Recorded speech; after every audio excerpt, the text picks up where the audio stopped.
Hello বন্ধুরা, আজকের ভিডিওতে আমরা আলোচনা করব হেডিং নিয়ে।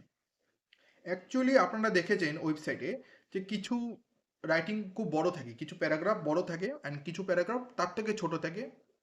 তো যেসব তো যে সমস্ত প্যারাগ্রাফটা বড় রয়েছে তার পিছনে অবশ্যই হেডিং ট্যাগটা রয়েছে। তো হেডিং ট্যাগটা আমরা আজকে জানবো এটা কিভাবে ইউজ করে, কিভাবে লিখতে লাগে। So heading ট্যাগটা H1 to H6 মানে ছয়টা সাইজের হয়। হুম H1, H2, H3, H4, H5, H6। তো সাইজটা নাম্বারটা যত বাড়তে থাকবে H1, H2, H3, তো সাইজটা তত কমতে থাকবে। তো কিভাবে হয় জিনিসটা আজকে দেখব। H1, right? অবশ্যই মনে রাখবেন, আপনি যখন এটা শুরু করছেন অবশ্যই এটাকে ক্লোজ করতে হবে। সো এখন যদি আমি নাম লিখি আমার,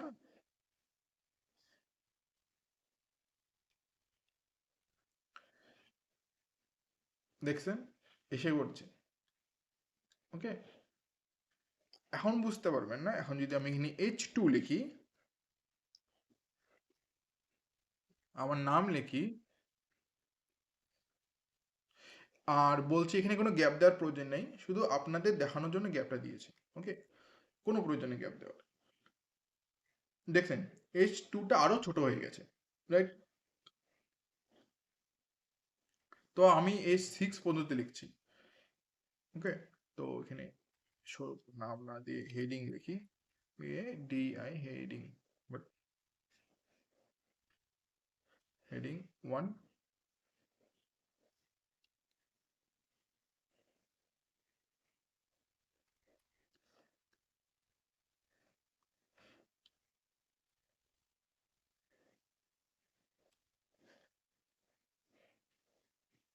heading 2, sorry 2, 3, 4, 5, 6।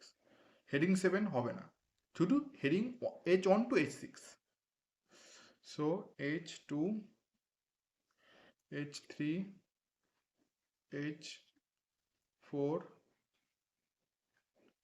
H5 and H6। এখনই আপনারা দেখতে পারবেন, দেখছেন ছয়টা কিন্তু ছয় ধরনের সাইজ, H1, H2, H3 সবগুলো কিন্তু যত নাম্বারটা বাড়তে থাকবে H1, H2, H3, তত দেখবেন সাইজের পরিমাণটা কমতে থাকবে। এখন প্রশ্ন আসতে পারে কি এরকমই থাকবে, এর কি আরো বড় করতে পারবো না? অবশ্যই পারবেন, শুধু এটার জন্য আপনাকে স্টাইল ইউজ করতে হবে, স্টাইলিং করতে হবে। তো আমি এখানে যদি ইনলাইন স্টাইলিং করি, দেখবেন H5টা বড় হয়ে গেছে। তো এখানে স্টাইল ট্যাগ দিব, ফন্ট সাইজ 3।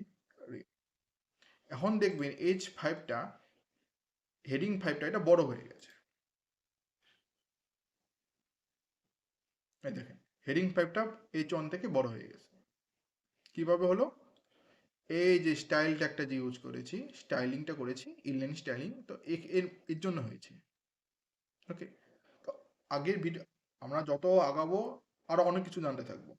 যদি আপনাদের কোনো রকম কোনো প্রশ্ন থেকে থাকে অবশ্যই কমেন্ট করবেন।